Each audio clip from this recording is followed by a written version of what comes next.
Splat time! Yes, welcome to a Splat-A-Lot special, where we invite 5 pairs of brave young warrior twins to go head-to-head with those despicable defenders as they compete to capture the much-prized Splat-A-Lot crown. I see a double. Can the defenders succeed in keeping the castle safe, or will the attackers overcome every hurdle and find a true champion to rule this fine and messy kingdom? So which twins will tumble? Which twins will tilt? Which twins will peter? And which twins will go splat? Hello, Dick. They're Dom. And this is the Splat-A-Lot Twins Splatdown. Right, clear off, you two. As it's a Splat-A-Lot twin special, the Kingdom thought it would be fun to give us a look-alike each, but personally I don't see the resemblance. No, they don't even sound like us. But today the Kingdom will be playing host to 5 genuine pairs of twins, all of whom dream of becoming the new ruler. Those twins will be facing 3 very different but equally demanding challenges. Round 1 is the Moat Challenge, where only the fastest 3 pairs will survive. Round 2 is Ditch the Dungeon, where we'll lose another pair. That leaves the final, Capture the Crown, where 1 pair will emerge victorious. Hang on, but there's only 1 crown. I mean, isn't it every twin for themselves in the final? No, throughout the whole tournament, both twins have to work together and qualify together. And the final's no different. So at the end of today, Splat-A-Lot will have 2 rulers. Interesting, but one step at a time. Let's check out round 1 in more detail. The twins start by being hurled one at a time out of the Splatterpult. Then it's up the slippery slope, across the rolling mace, and down the impossible incline. But beware the dreaded Splacken. If they survive that, then the battle axes are next, followed by a stroll across the Bridge of Disaster. And finally, the wavering warhead leads both of them to the finish line. So, those are the obstacles standing in the way of our twin attackers and potential glory. But they're not the only obstacles. Far from it. Our young hopefuls also have to contend with this lot, the Defenders. There are 6 of them altogether, but the trio defending the moat will be... Medivh. Followed by the brash and overbearing barbarian Scab. And finally, we have the mean and moody Thorn. I'm gonna call my twin. I'm gonna call my twin. Hey, Fern, where you at? Has everybody got a twin in this kingdom? Down on the course, Medivh's on Splatzuka, Scab's above the axes, and just to keep him happy... It's Thorny. Let's meet the twins. I love sugar. Oh, that's sweet. Steph goes first and Yakisoba. She's soon onto the slippery slope. Whoops! Here comes her sister Gillian. Double Yakisoba. Wow, I see a double. Ha ha, yeah. Hey, Stephanie, Jillian. Stephanie. How can you tell which is which? Good point, Scab. How can we tell them apart? Well, Stephanie's splatting in the blue, and, so's Gillian. Great. They're identical splatters, child. Well, in her own mangled way, Medivh's right. They dress alike and splat alike. Gillian's now at the impossible incline. Down she goes, and Prince Mishkin. Will Steph do the same? Splacken! Well, it was quite a way to find out, but we can now confirm that twins don't do everything the same way after all. Stephanie leads the way over the battle axes, and she's over. Can Gillian do the same? No. Lobster lover! Pretty stylish, but at the end of the day, it's still a splat. All work and no splats make Thorn a dull boy. Don't blame the splats, Thorn. You're always dull. Gillian tries the bridge, and trotty leg panic. Steph has a go now, and it's a double trotty leg panic. So they're nearly at the finish line. Gillian tries the warhead first. She hangs on despite Thorn's equalizer and scrambles across. Steph's turn now. It's a similar start, but she slips and then splats. That won't help their time. Nothing can help their time. 1841, well into double figures. I'm the better-looking twin. Oh dear, here's more double trouble. Now I think this is Sarah. I call this one Purple Twin, and I call the other one Purple Twin. Thanks, Gab. Let's take one twin at a time. Here's Sarah again. Choochie Wum. And she comes a cropper on our own identical twins. You know, it's hard to tell the axes apart too. The one on the left's called Betty. Right, Sarah takes on the bridge, but it's wet underfoot. Thanks mainly to our slippery friend Thorn, and her grip is gone. Let's see what Sister Steph is up to. Chamama wobbles! Well, she steps past Betty, but she can't make it past Bertha. What? Betty and Bertha, the battle axes. Steph and Sarah both finished, but it's another slow round. It seems if you double the attackers, you double the time too. Want to be in our wolf pack? Let's meet Rain and Jared. Rain first. Oh, beg pardon. Bang, go away, splat again another day. Sure Rain's never heard that one before, Medivh. Here's Jared. Double, ooh, beg pardon. Rain waits for his brother. W pleasant, W fun. Oh, Medivh singles out Rain. Good job she hasn't got a double-barrel Splatzuka. Rain tries the mace, but he's down. I think he was slightly distracted by the Splacken. Let me ask you, how do I look? Beautiful! Ah! Just let them in. Let them in. Let them get the crown. Scab gives Jared a free pass, but the mace roll has other plans. And he splats in exactly the same place as his twin brother. Here's Rain looking focused on the incline. Look out! Splacken! He never saw it coming. Yes, but why didn't Jared warn him? Isn't that what brothers are for? No, I think most brothers would have done the same thing. Well, here he is on the incline and chipping Sodbury. Now you can just see Rain looking on as Jared splats. So in terms of brotherly love, I think that evens it up. Thorn is a one-man wolf pack. I am the Alpha, I am the Omega, and I am the Thorn! Wow, I think Thorn just shouted Rain into the moat. Well, it was some outburst, along with a heavy shower from the Aqualizer. I suppose a raindrop was inevitable. Jared goes first on the wavering warhead. He's over, but then slides into the Mang. It was a good start, but then he lost his grip and the only way was down. But that time will lift them back up as it's the fastest so far. You'll be sorry when my twin brother Fab gets here. Oh, I'd forgotten he said he had a twin. Well, if they're anything like Scab, they won't be forgettable. Let's take a look at the leaderboard. Rain and Jared are in first place, followed by Steph and Sarah, then Steph and Gillian. So 3 pairs of twin attackers have attempted this ever so tricky course. Which means we have 2 pairs left. Yes, the Splat One free special offer is still available, so hurry down to Splat-A-Lot. So, at the halfway stage in the moat challenge, we can safely say that... Oi! What are you two up to? God, honestly, you would have thought the Body Double Agency could have found someone slimmer for me. Mine's tiny. I don't know what they were thinking. Anyway, back to the tournament. As my very ugly double was saying, at the halfway stage, we can say for certain that our current leaders are through to the next round. Yes, 3 pairs of twins qualify, so with only 2 more pairs to come, our first half leaders are automatically safe. So let's check the leaderboard again to confirm who that is. It's Rain and Jared. They're safe, but our 2 pairs of twin sisters are not. Steph and Gillian in particular. This might sound odd, but I'm quite looking forward to meeting the Defenders twins later. Back now to the twins who really matter. We are double trouble! Here's Marwa, who's 5 minutes older than her sister Ellum. 5 minutes can make all the difference, especially when you're up against the clock. She stumbles on the slope, but soon recovers. Hey, girl! Hey! You're gonna be sorry when my twin brother Scorn gets here. Scorn, what a lovely name. Back to Ellum in the splatterpult. Her technique is identical to Marwa's. So, which one is which? That's Marwa on the left. Are you sure? No, wait a minute. Ellum's on the left. No, that's... Oh, it doesn't matter. They're both great splatters. Oh dear, now I'm confused. Who's that? Splacken! Who? Splacken! Oh, I see. Yes, whichever twin she may be, she's now on first-name terms with the Splacken. I'm not 100% sure that's a good thing. She was all like, I made it! And then she was like, boom! And then I was like, ha ha ha ha ha. Brilliant commentary, Scab. Oh, Ram Jam Big Jobs. Now, I'm pretty sure that was Ellen. How sure exactly? Well, I'm exactly 50% sure. Ah, well, that's all right then. For a minute there, I thought you were just guessing. Oh dear, this doesn't look good. Look out, Ellum, it's the Splacken! Okay, do you think you can tell them apart this time? Okay, I would say that on the left we have Marwa, and on the right we've got Ellum. Wrong. Ellum's on the left, and Marwa's on the right. How do you know? I asked one of them. Which one? No idea. How the axe is now. Twockles! Well, before either of them could set foot on the axe, the Water Blast did what the Water Blast does best. I'm still not sure who just got splatted, though. Well, whoever it was, here's the other one. Steady, steady. Oh, yes, that's much better. Hang on, what are the defenders up to? They need to wake up because Marwa and Ellum are both over the axes. Oh, but they're slipping and blubberhouses! Sometimes this course does the defenders work for them, but on this occasion, our Double Trouble twins contributed to their own downfall. Yes, 2 heads aren't always better than 1. Are you defending? Then why did you throw your sister in the moat?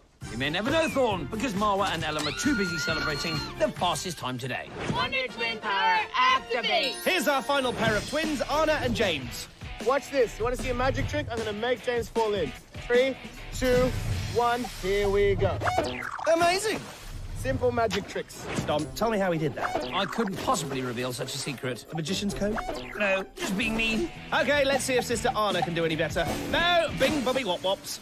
No trickery from Scab this time, just a plain and simple splat into the moat, which is still magical in its own sweet way. Oh no, look what's coming. James has seen it, but can do nothing about the Splacken! That was the splat of the day right there, Scab! I hate to agree with Medivh, but she might be right. It certainly has all the ingredients. The Splacken nudges James, but then his sister trips him up and sends him cartwheeling into the moat. On top of that, James knew it was coming but could do nothing about it. Anna, on the other hand, didn't have a clue.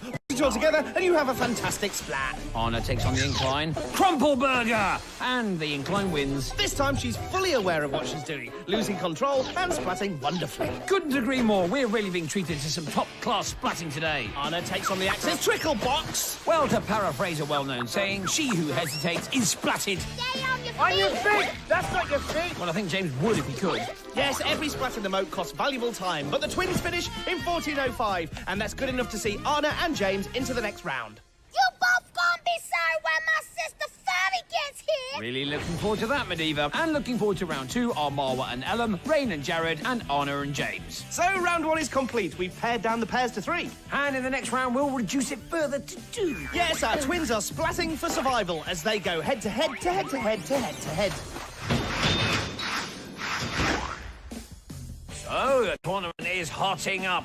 Plus, we still got the Defenders twins to look forward to. It's going to be great to see if we can spot the difference. What if they're identical? Don't be so twinist. Identical twins have still got their own personalities, you know. You just got to look for the tiny details. I reckon if I spent even 10 seconds with those twin attackers, I'd be able to tell them apart from each other. It'd be as easy as telling you apart from that body double of yours. Really? See? I told you. Oh, dear. Very disappointing. I mean, how long have we been pals? All the things we've been through together, and you couldn't even spot the difference. Back to the tournament and a quick reminder of the twins who want to win. Through to round 2 are Rain and Jared, Marwa and Ellum, and Anna and James. Look, mate, I don't know what to say. I'm really sorry. Well, you don't have to apologise to me. I really am the body double. Ah, gotcha. Now I'm really confused. Can we get back to the course, please? Thank you. OK, to ditch the dungeon, the attackers must escape the stock market, cross the splat walk, then climb the loathsome ladder. At the top are 2 flags for 2 pairs of twins. So one pair will be going home, but rest assured all of them will be pelted along the way. OK, so are you? But who else would I be? And are the Defenders still the Defenders? Yes, although remember in round 2 we bring in 3 fresh ones. First it's Kookaburra. He likes to chew the fat with the attackers. Then it's Vane, he likes to chew on fatty foods. And finally, Fatal, she likes to chat, but prefers to splat. Agility. Strength. And oh! Is Vane naturally clumsy, or do you think he has to work at it? Down in the stock market, we have Rain and a sleepy-looking Jared in orange, Marwa and Ellum in red, and James and Anna in yellow. Kook's on the pokey pike, Vane's at the top, and Fatal starts on the slime stick. And they're off! Slightly different rules today. Each pair of twins is working as a team, and both of them have to cross the finish line before claiming one of the 2 flags. I'm seeing double. Come on, Fatal, keep up. You guys have to share everything, right? Share some foam. But we can't tell them apart. Yeah, spread the mayo evenly. This is gonna be a big sandwich. We got double the meat here. Yeah, more food for thought from Vane. Double down. Here we go. 2 times. Now, who just got splatted? Don't worry, I've got him. This phone really isn't helping. We might as well have 6 identical twins out there.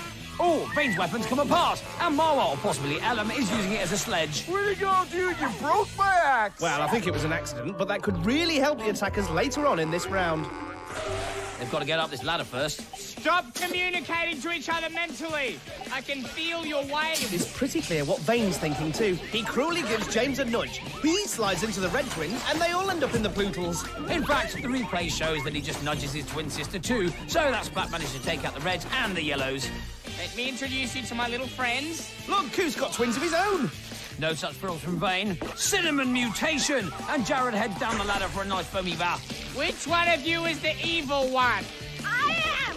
Aim for the evil one. Shame on you, Kook. If you had a twin, you'd be the evil one. And once again, Ellum and Marwa take a trip to the Milky Brew. Isn't it nice how they do absolutely everything together, even splatting? Uh-oh.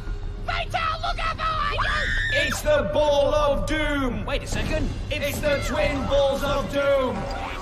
They were twins. Twin balls of doom. And it looks like a red twin got run over by both of them. Kook's up to no good with the pokey pike, and he dislodges either Rain or Jared. And guess what? Ellum and Marwa are down too. It all starts with a pathetic poke from Kookaburra. Then one of the orange twins grabs the leg of a red twin, and eventually they take out the yellow twins too. How colourful. I've got some beautiful twins up here. 2 bouncing baby boys. Release the twin. Not more double trouble Doom Balls. Yes, but the terrible twins aren't as effective second time round. The attackers seem to have got the hang of them. Kook's up to no good again with the pokey pike. He targets Marwa. I think it's Ellum. And they slide into James. I think it's Anna. Well, whoever it is in yellow isn't exactly head over heels about it. The attackers close in on Vane. Remember, all he has to defend with now is a big stick. But Coop's still prodding from the side, and that leads to an attacker from each team taking a long, slippy slide. I always wanted a sister, like someone exactly like me, but then I thought about it. It's like, I don't know if the world can handle 2 fatales. Believe me, 1 fatale is more than enough. Oh, here's another superb slip and slide from the orange and red teams. Yes, they were in sync all the way down, then branched off either side of the splat wall. Lovely stuff. Coop takes aim, and the splat cam reveals he's just splatted. Oh, I still don't know. Fatale still frothing, and she sends Rain, or Jared, back into the Swampo. But the other twin's still up there. This could get sticky for Vane, but he sticks it out, and both orange twins are back in the bilge. We've seen some great defending today. Bye, guys. What? I'm hungry. So you were saying how great the defending had been? Deserting his post for some dessert? That's unforgivable. And he's paid the price. A red twin is over, followed by an orange twin. Remember, both team members have to make it to go through. A yellow twin's there too, but the first team to finish are the Reds. Marwa and Ellum are in the final. And it looks like the orange team will be next. Yes, well done to Jared and Rain. So round 2 is complete. James and Anna also made it to the top, but they won't be joining in on the celebrations. No reward for 3rd place today. At least they have the slide of shame to look forward to. That's some sort of consolation prize. Yes, but at the top of the castle, our triumphant twins know that the real prize is another step closer. So still hoping to capture the crown, we have Marwa and Ellum versus Rain and Jared. I thoroughly enjoyed that. Double helpings of splats all round, especially with the twin balls of doom. Yeah, not exactly the easiest tournament to commentate on, though. Twin attackers all covered in foam. Or mayonnaise, as Vane likes to call it. Hey, I think he'll be in trouble with the other defenders after walking out on them. Oh, yes, they won't be putting up with any of that nonsense in the final. In fact, they'll be doubling their efforts because the Kingdom of Splat-a-Lot is about to have twin rulers. But will they be kings or queens? Maybe the Splat-Stat hat can help answer our question. Off you go. What's the matter? I don't know. The hat's not telling me what to say. Hang on a minute. My body double must have been messing with it. Right, let's try again. Jared and Rain have finished 2nd in both challenges so far. An impressive record. But Ellum and Marwa have done even better, finishing 1st each time.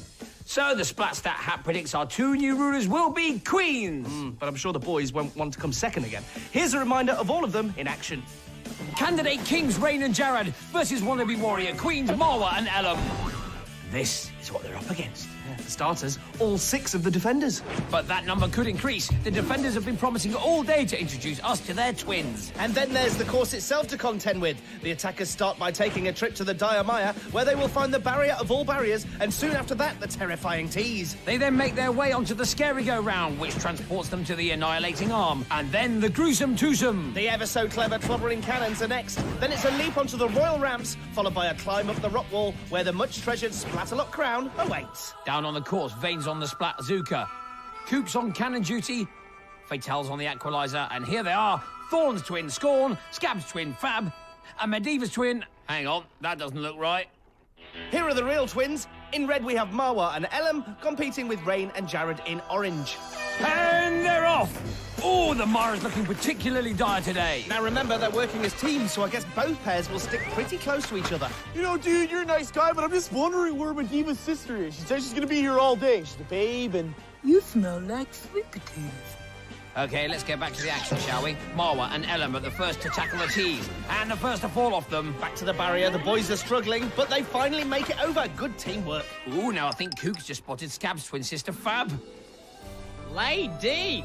New girl defender! New girl defender! She looks very familiar. So, Thorn and Scab's twins are here, but they're nowhere to be seen. Curious.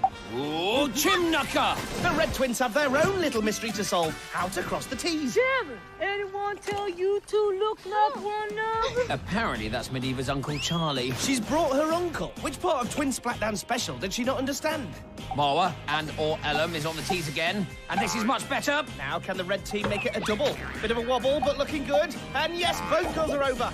Next stop for them is the Scary Go Round. Early days yet, but they're starting to open up a lead. Back to the boys. Sweet baby flip-flops. Now, I'm pretty sure this is Ellum clinging to the Annihilating Arm. Look out! oh, Shooty scores. Uncle Charlie's made quite an impact. The orange team's made it over the tees. Go, go! Marwa's now caught up with her sister and tries the underarm approach. Winner, winner, chicken dinner. Now, who does Scorn remind me of? No time to think about that now. We've got a red twin in the moat. Fab rule number 305. When dealing with twins, always have slime. Fab's rules make about as much sense as Scab's. But she did promise slime. That rules! Half of Team Orange has made it to the arm. Kook spotted the danger, though. Nice shot, but no harm done. So, can Rain or Jared land back on the scary go-round? Barton in the beans! Yes, if you've got no grip, you'll just slip and take a dip. Time to let off a little steam. There's something about Scorn that really bothers me. Yabba dabba don't! Well, he's certainly bothering the attackers. That leap was way off target. Now, can the Reds make their landing? Better effort, but no. I'm gonna be the Scorn in your smile. Well, he sounds like Thorn, but he's almost as scary as Scab. At the cannons now. Aff Puddle! Right, can the boys do any better? Double Aff Puddle! Our other Red twin thinks twice, but Scorn's right behind her. She has no choice but to cross. She survives the first cannon, but Scorn's still there. Oh, but she pulls it out of the bag. What a brilliant move. Now, what's Uncle Charlie up to? I'm on TV. I'm a diva. Oh dear. Back to the course. Hinton blew it! Ooh, double Hinton blew it! Kook gets a little hysterical, but it doesn't put off the orange team. One half has made it onto the roll ramps. But remember, both need to cross the finish line to win that crown. So here's our first leap onto the rock wall. Crack-a-nang! Yep, I think our logo perfectly sums up that effort. Finals hotting up now. I am Scorn, and I am Dab. I'm still confused. And I'm Kookaburra. Nice to meet you. Well, that wasn't at all awkward. The defenders need to refocus because 3 attackers are about to take on the rock wall. Here's the first attempt. No. Next, please. Fatal makes the wall even slippier. Second attempt. No. Scorn adds some slime into the mix. Third attempt, and it's good. Incoming! So the Reds have given the defenders and the orange team something to really think about. Get down. Crab continues with the slime, but to no effect. Yes, the red team completes phase 1, but until the sisters are reunited, this final is anybody's. Here's the orange team. Ah, right, so that means Ellen must be at the top. Thought so. Okay, Smarty Pants, who's on the wall now? Simple. Rain and Jared are both on the wall. Marwa needs to catch up, but she can't hold on. Judging by Fatal's reaction, I think she intends to take the credit for that splat. But that still leaves Rain and Jared. Scorn tries an old Scab trick and hurls a slime ball, but he misses. Poor Ellum, she's done all she can, but the first half of the orange team is now over the wall. Here's Marwa. Can she keep this final alive? No, she can't, and Ellum knows it's all over. Yes, the final is complete. Thorn will be proud of Scorn, but the proudest twins in the land are right there. In the end, I think all those last-minute substitutions backfired on the defenders. Bad luck, Marwa. She was so close, Ellum even closer. You're both fired. Get out of here. You're terrible. What a superb final. Well done to our new kings, Rain and Jared, but you've got to feel sorry for Marwa, and especially Ellum, who was the first attacker to finish. By the way, I know it's not you. Pardon? Hanky. I know you're not Dom. Oh, really? Double got ya! Here's the splat of the day. It comes from James in round 1 with a little help from his sister Anna and a lot of help from the Splacken. It's got everything. A Splacken thwack, a sister trip, and to round it off, a cartwheel into the moat. Great work, James. Back to our twin kings and their journey to the crown. Jared and Rain were no strangers to splats in round 1 and were best friends with the foam in round 2. The final was far from easy, but their solid teamwork gave them the edge. Time now to hear from our brave new rulers. Our first act as Kings of Splat-A-Lot is to have one of you thrown into the moat. We wish we could do it to all of you, but today it'll be you, Kook. Fantastic. That's gone down pretty well. Even Kookaburra's okay with it. I suppose it wouldn't have been fair to choose one of the new twins or Uncle Charlie. But they could have gone for Scab, Thorn or Medivh. Well, another splatty day in Splat-A-Lot draws to an end. But to finish the day in style, here's the Splatterpult ceremony. Oi! Take it away, Kook. And just like his namesake, Kookaburra takes flight. But what goes up must go splat. That's all for now, but until next time, keep splatting. It's a bear! It's a bear!